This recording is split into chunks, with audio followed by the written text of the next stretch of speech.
जीवन्मुक्तिप्रदं देवं क्षमापूर्णं जगद्गुरुं वन्दे परमहंसाख्यं नित्यानन्दाय स्वागतम्। आनन्दानुभवास्वादं सर्वरोगनिवारकं वन्दे पापविनाशक्तं नित्यानन्दाय स्वागतम्।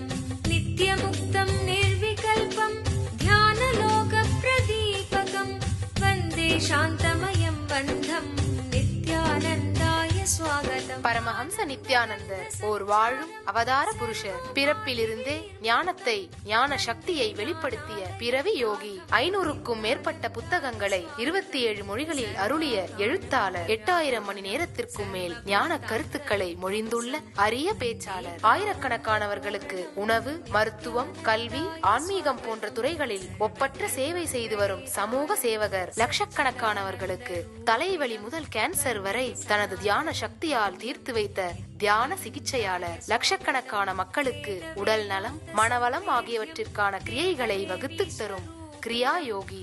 கோடிக்கணக்கான மக்களுக்கு வாழ்வியல் பிரச்சனைகளுக்கான தீர்வுகளை தந்த வாழும் ஞானி. 151 நாடுகளில் தியான மையங்களோடும் 40க்கும் மேற்பட்ட நாடுகளில் ஆசிரம கிளைகளோடும் நடந்து வரும் உலகளாவிய நித்யானந்த தியானபீட ஆன்மீக இயக்கத்தின் நிறுவனர். 1 கோடிக்கும் மேற்பட்ட சீடர்களால் ஆத்மார்த்தமாக பின்பற்றப்படும் ஞான குரு. தீட்சையின் மூலம் சக்தி பரிமாற்றத்தை நிகழ்த்தும் அவதார சக்தி. பாரம்பரிய யோக கலையை ஆயிரக்கணக்கான யோக மையங்கள் மூலம் உலகமெங்கும் எடுத்துச் சென்ற நவீன கால யோகி. லட்சக்கணக்கான மக்களுக்கு குண்டலினி சக்தியை உயிர்ப்பித்து அஷ்ட சித்திகளை அருளும் அஷ்டமா சித்திதாயகன். உலகம் முழுவதும் வைதீக ஆலயங்களை அமைத்து வேத கலாச்சாரத்திற்கு மறுமலர்ச்சி அளித்த ஆன்மீக சுடர். லட்சக்கணக்கான இளைஞர்களின் எதிர்காலத்திற்கு வழிகாட்டியாய் திகழும் ஒரே இளம் குரு. உலகிலேயே இணையதளத்தின் மூலம் அதிகமாக பார்க்கப்படும் ஆன்மீக குரு. அரசியல் துறையிலும் ஊடகத்துறையிலும் ஊடுருவி இருக்கும் நாத்திக ரவுடி கும்பல்களால் தொடுக்கப்பட்ட மத தாக்குதலையும் தாண்டி ஒப்பற்று ஒளிரும் ஆன்மீக ஒளி. அசைக்க இயலாத, என்றென்றும் நிலைத்திருக்கும் ஞான கல்ப விருட்சம். आनन्दानुभवास्वादं सर्वरोगनिवारकं वन्दे पापविनाशक्तं नित्यानन्दाय स्वागतम्। नित्यमुक्तं निर्विकल्पं ध्यानलोकप्रदीपकं वन्दे शान्तमयं बन्धं नित्यानन्दाय स्वागतम्। आनन्दगन्धसञ्चारं सर्वोपाधिविनिर्मुक्तं वन्दे ज्ञानालयं नाथं नित्यानन्दाय स्वागतम्।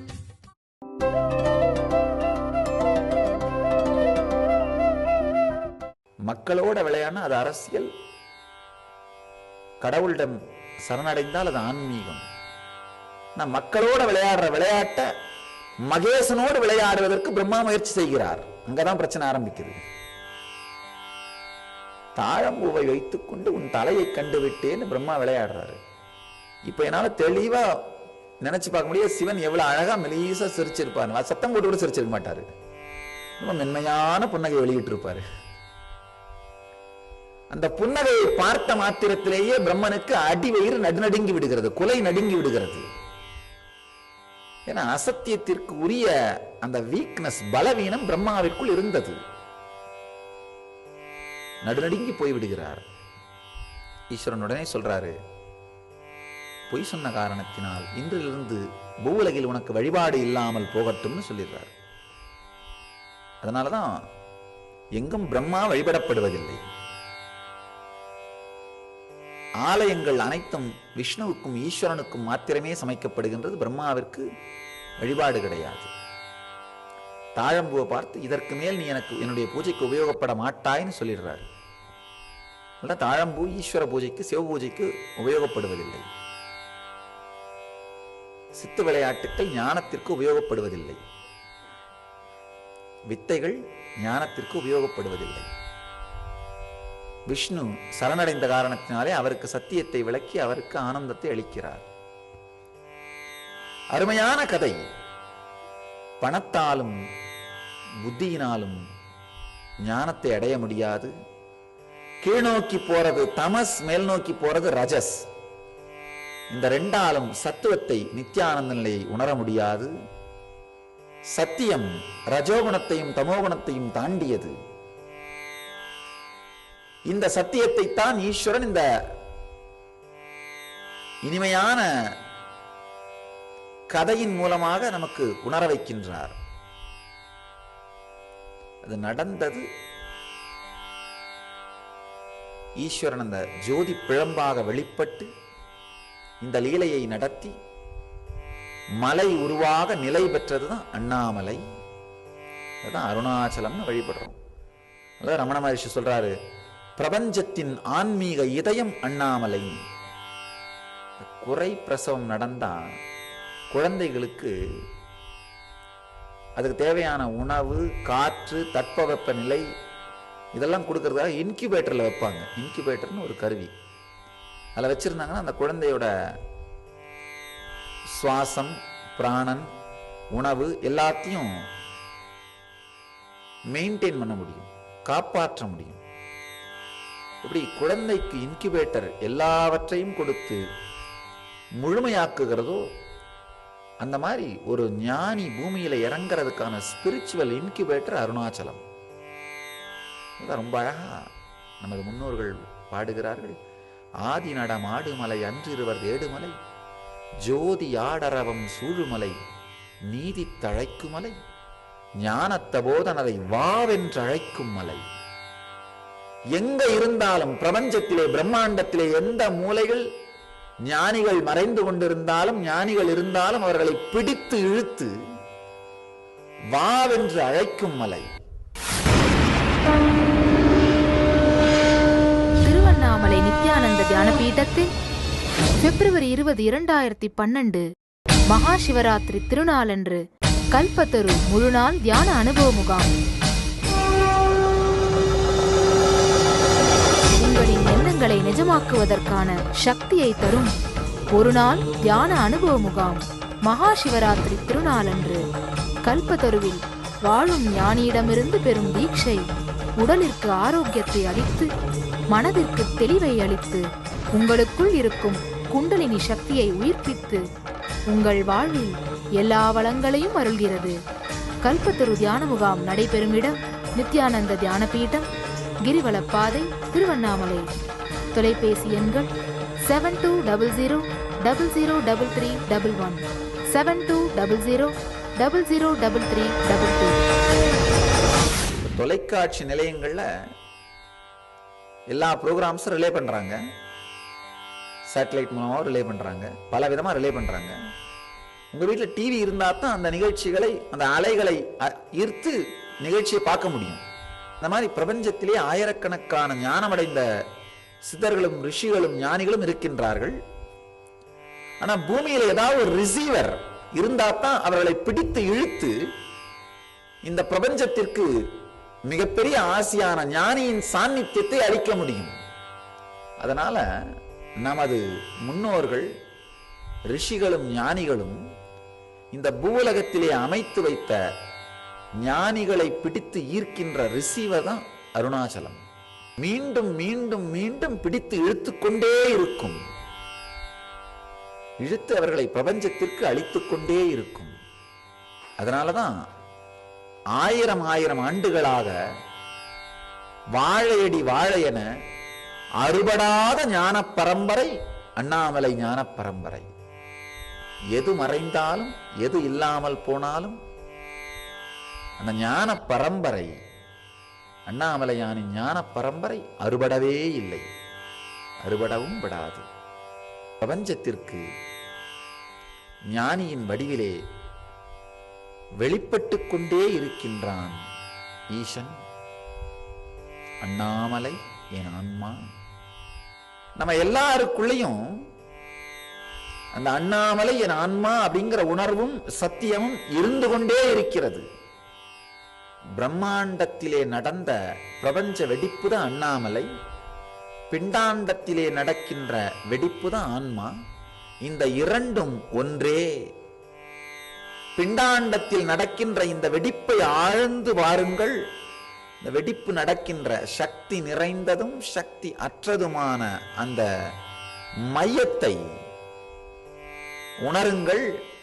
அந்த மையம்தான் பிரபஞ்சத்தின் பிரம்மாண்ட வெடிப்பும் பிரம்மாண்ட ஒடுக்கமும் நடக்கின்ற மையம் என்பதை உணர்வீர்கள். பிரம்மாண்ட வெடிப்பும் பிரம்மாண்ட ஒடுக்கமும் நடக்கின்ற மையம் உங்களுடைய 2 சுவாசங்களும் கலக்கின்ற அந்த மையம்தான். திருவண்ணாமலைய வலம் வருவது மிகப்பெரிய ஒரு ஆன்மீக சாதனை. காரணம் என்னன்னா, ரமண மகரிஷி சொல்வாரு, நாம் அமர்ந்தால் மனம் ஓடும், மனம் அலையும், நாம் நடந்தால் மனம் ஒடுங்கும். ஆழ்ந்த அமைதியான உணர்வோடு பிரம்மாண்டத்தின் வெடிப்பு, பிரம்மாண்டத்தின் ஒடுக்கம் நடக்கின்ற நம்முடைய அந்த சக்தி நிறைந்ததும் சக்தி அற்றதுமான அந்த மையம், 2 சுவாசங்களும் கலக்கின்ற அந்த மையத்தை, அதிலே உணர்வை ஒன்றாக்கி உடலை இயக்குவோமானால் இந்த மலையை வலம் வருவது மிகப்பெரிய ஞான சாதனை. ஏன்னா மலை ஒரு சக்தி ஸ்தலம், எனர்ஜி ஃபீல்டு, சிவாவோட சக்தி ஸ்தலம். அதுக்குள்ள இந்த தியான முறையோடு மலையை வலம் வருவோமானால் நமக்குள்ளே அந்த சங்கமம் நடக்கின்ற அந்த மையம் அண்ணாமலைதான் அந்த உணர்வும் அனுபவமும் ஏற்பட்டு நமக்குள்ளும் அந்த பிரபஞ்சத்தின் வெடிப்பு, பிரம்மாண்டத்தின் வெடிப்பு, அண்ணாமலையானுடைய தரிசனம் நடக்கும். உள் செல்லும் சுவாசம் விஷ்ணு, வெளியேறும் சுவாசம் பிரம்மா. ஆழ்ந்து போகிற சுவாசம் விஷ்ணு, மேல போகிற சுவாசம் பிரம்மா. இந்த 2த்துக்கும் நடுவிலே இருக்கின்ற இந்த சக்தி நிறைந்ததும் சக்தி அற்றதுமான மையத்திலே உணர்வை ஒன்றாக்கணும்னா ஈசன் வெளிப்படுவான். பிரம்மாண்டத்தின் வெளிப்பாடு, அண்ணாமலையானின் வெளிப்பாடு நடக்கும்.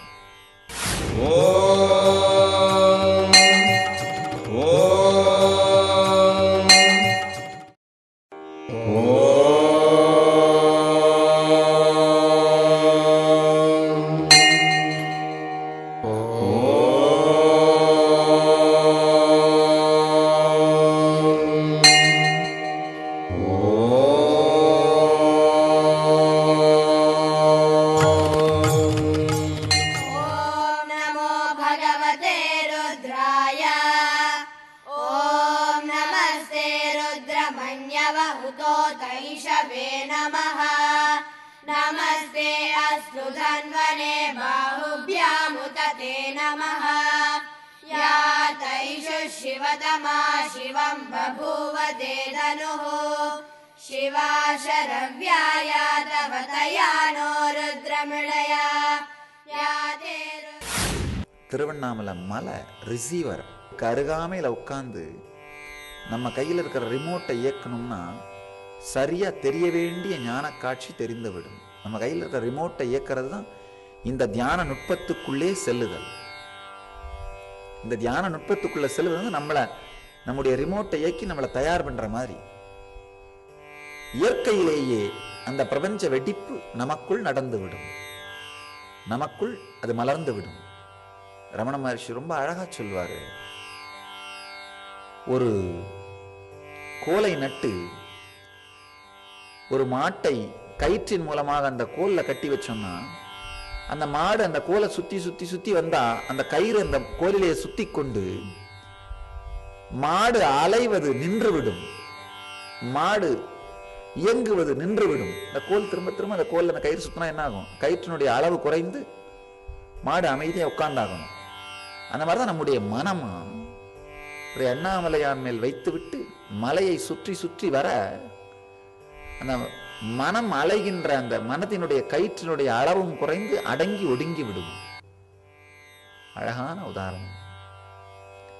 ரமண மகர்ஷி மாதிரி பெரிய பிரம்ம ஞானி, அவதார புருஷர் இந்த கிரிவலத்தை ஒரு ஆன்மீக சாதனையா சொல்றார். மனமடங்கும் ஞான சாதனை அண்ணாமலை வலம். பிரபஞ்சமயமாக பிரம்மாண்டத்திலே வெளிப்படுவதும் பிண்டாண்டத்திலே வெளிப்படுவதும் இரண்டும் இணைகின்ற அந்த மையத்தை உணர்வதற்கான தியான நுட்பத்தை தான் ஈஸ்வரன் இங்கே அளிக்கின்றான். நவ்ரஜேன்ன விசேஷ சக்திர் மருத்ரூபா விகாசதே நிர்விகல்பதயா மத்யே தயா பைரவ ரூபதா. எப்பொழுதெல்லாம் உள்மூச்சும் வெளிமூச்சும் கலக்கின்றதோ மேலான சக்தியானது காற்று ரூபத்தில் மீண்டும் சஞ்சரிக்காது. மாறுபாடற்ற நிலையில் சக்தியற்றதும் சக்தி நிறைந்ததுமாக இருக்கின்றதோ அந்த மையத்தை உணர்வீர்களாக. அந்த மையத்தை உணர்வோமாக. அந்த மையத்தில்தான் அண்ணாமலையின் ஆன்மா என்கின்ற அனுபவம் வெளிப்படும். இந்த வார்த்தை ரமண மகர்ஷியினுடைய ஆன்மவித்தை கீர்த்தனத்திலே பகவான் வெளிப்படுத்துகிற வார்த்தை. அண்ணாமலை என் ஆன்மா. நாம் எப்படி நம்முடைய தேகத்தை நாம் அப்படின்னு அபிமானிக்கின்றோமோ அதே போல இந்த அண்ணாமலையை ஈசன் தான் என்று அபிமானித்து உலகிற்கு அருள் செய்கிறான். நான் ஒரு பிரச்சனை என்னன்னா, நமக்கெல்லாம் இந்த அபிமானத்தை விடுவது கஷ்டம். அவருக்கு அந்த ஈசனுக்கு அந்த அபிமானத்தை விடுவது கஷ்டம் இல்லை. கருணையினால் அபிமானிக்கிறார். நமக்கெல்லாம் அபிமானம் பந்தத்தால், அவருக்கு அபிமானம் கருணையினால். கருணையினால் எப்படி ஈஸ்வரன் மனித உருத்தாங்கி குருவாக மலர்கின்றானோ மாதிரி கருணையினாலே அண்ணாமலையாக மலர்ந்துள்ளான். இந்த 5 தொழில்களிலே உருவாக்குதல், காப்பாற்றுதல், அழித்தல், மாயையிலே போட்டல், ஞானமருளல், இந்த 5 தொழில்களிலே முதல் 4 தொழிலை செய்வதற்கு ஈஸ்வரன் மனித உருவெடுக்க வேண்டிய அவசியமில்லை. உருவாக்குறது, காப்பாற்றுறது, அழிக்கிறது, மாயையில போடுறது. ஏன்னா அதுக்கு உங்களுடைய ஒத்துழைப்பு தேவையில்லை. 5வது வேலையான ஞானமளித்தலுக்கு மனிதர்கள் ஒத்துழைப்பு தேவைப்படுவதாலே மனிதர்களை உற்சாகப்படுத்தி உத்வேகப்படுத்தி புரிய வைக்க வேண்டிய தேவை இருப்பதனாலே மனித மொழியிலேயே பேசி அவர்களோடு உறவாடி அவர்களுக்கு உண்மையை புகட்டுவதற்காக ஈசன் மனித உருத்தாங்கி குருவாக அவதரிக்கின்றான். 5வது தொழிலாகிய ஞானமளித்தலுக்காக மட்டும் ஈசன் குருவாக அவதரிக்கின்றான்.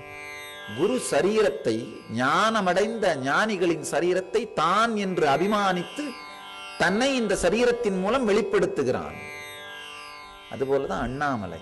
அந்த அண்ணாமலை ஈசன் தான் என்று அபிமானித்து தன்னை வெளிப்படுத்தும் ஞானத்தின் வெளிப்பாடு,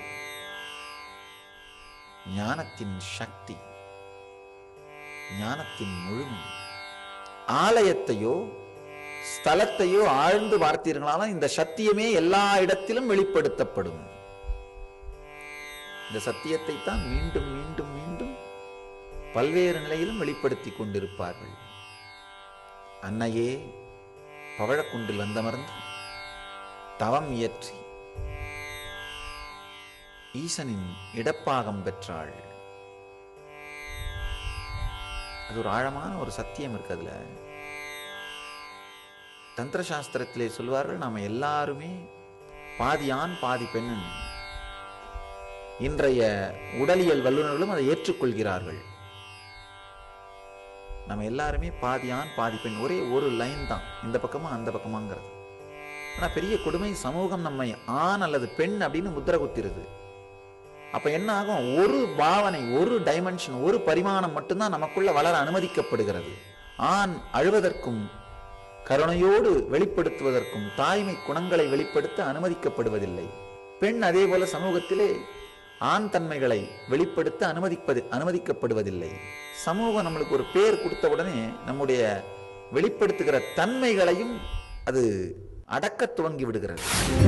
சக்தி வாய்ந்த சிவஸ்தலமான திருவண்ணாமலை நித்யானந்த தியான பீடத்தில் பிப்ரவரி 20ஆம் தேதி 2012 அன்று மகா சிவராத்திரி பெருவிழா. கல்வியின் வடிவமான பிரம்மாவிற்கும் செல்வத்தின் வடிவமான விஷ்ணுவிற்கும் கூட எட்டாத அருட்பெரும் ஜோதியாக ஈசன் வெளிப்பட்ட இடம் திருவண்ணாமலை. வெளிப்பட்ட நாள் சிவராத்திரி. அதே நன்னாளில் அதே ஸ்தலத்தில் வாழும் அவதார புருஷருடன் சிவகுண்டலினி தியானத்தில் மூழ்க வாருங்கள். சிவராத்திரி தின சிறப்பு நிகழ்ச்சிகள். வாழும் ஞானி பரமஹம்ச நித்யானந்தர் வழங்கும் சிவராத்திரி தின சிறப்பு தியான சத்சங்கம் சக்தி வாய்ந்த சிவகுண்டலினி தியானம். பிணிகளை எல்லாம் தீர்க்கும் பெரும் சக்தி வாய்ந்த மகா ருத்ராபிஷேகம் நடைபெறவிருக்கிறது. மேலும் சிவராத்திரி தினத்தன்று எண்ணங்களை நிஜமாக்குவதற்கான சக்தியை தரும் கல்பத்தரு முழுநாள் தியான முகாம் நடைபெறவிருக்கிறது. பரமஹம்சர் ஒவ்வொருவருக்கும் சக்தி தரிசனமும் தீட்சையும் அளிக்கின்றார். இந்த மகா சிவராத்திரி பெருவிழாவில் கலந்து கொண்டு சிவபெருமானின் அருளையும் பரமஹம்சரின் ஆசீர்வாதத்தையும் பெற அனைவரும் வருக. நடைபெறும் இடம் நித்யானந்த தியானபீடம், கிரிவலப்பாதை, திருவண்ணாமலை. தொலைபேசி எண்கள் 7200003311, 7200003322.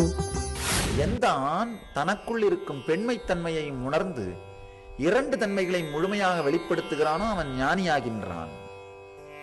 எந்த பெண் தனக்குள் இருக்கும் ஆண்மை தன்மைகளையும் உணர்ந்து முழுமையாக அதை வெளிப்படுத்துகிறாளோ அவள் ஞானமடைகின்றாள்.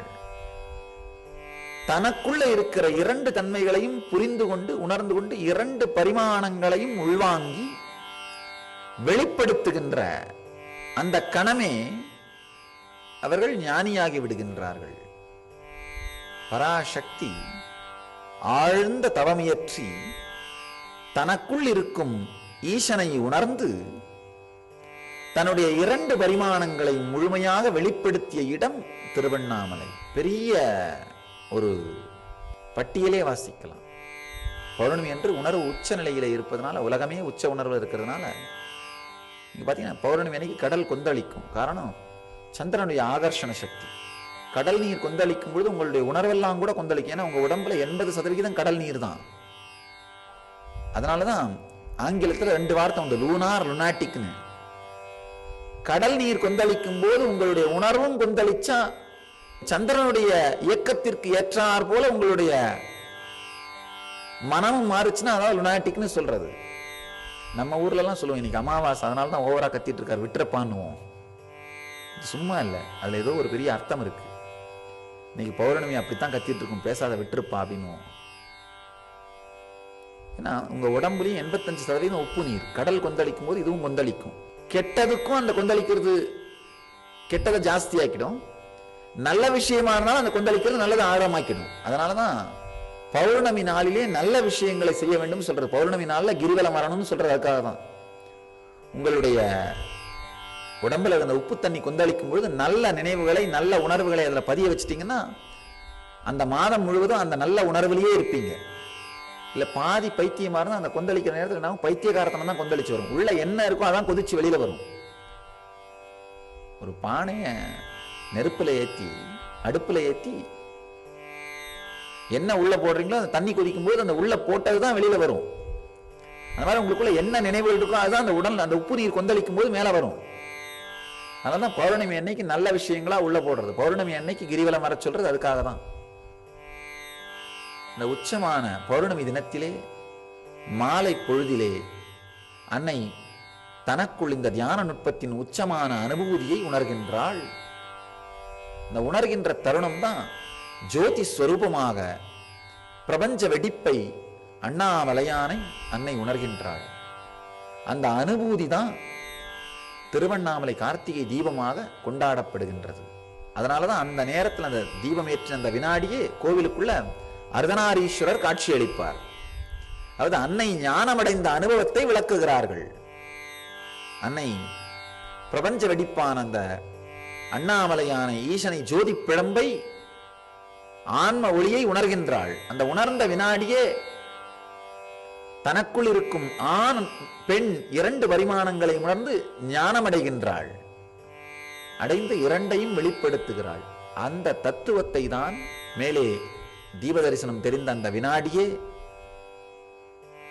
அர்த்தநாரீஸ்வரராக அன்னை காட்சி அளிக்கின்றாள். தனக்குள் உணர்ந்து ஞானமடைந்த நிகழ்ச்சி. ஒவ்வொரு விஷயம் ஆழ்ந்த ஒரு சத்தியத்தோடு சத்தியத்தை வெளிப்படுத்துகின்ற ஒரு நிகழ்ச்சிகள். மேம்போக்கா பார்த்தோமானால் புரியாது, மேம்போக்காக கேட்டால் புரியாது. திருவண்ணாமலையினுடைய ஒவ்வொரு நிகழ்ச்சியையும் சத்தியத்தையும் இந்த ஒரு சூத்திரத்தோடு நம்மால் இணைத்து உணர்ந்து கொள்ள முடியும். ஈசன் வெளிப்படுத்துகின்ற இந்த சத்தியத்தை நாம் உள்வாங்கவும் உணரவும் உருவாக்கப்பட்ட ஸ்தலங்கள் தான் திருவண்ணாமலை போன்ற ஸ்தலங்கள். பிரபஞ்ச வெடிப்பாக அண்ணாமலையாக வெளிப்பட்ட அந்த சக்தி தான் உங்களுக்குள் பிண்டாண்ட வெடிப்பாக ஒவ்வொரு வினாடியும் வெளிப்பட்டு கொண்டிருக்கின்றது. உள் செல்லும் சுவாசம் வெளியேறும் சுவாசம் கலக்கின்ற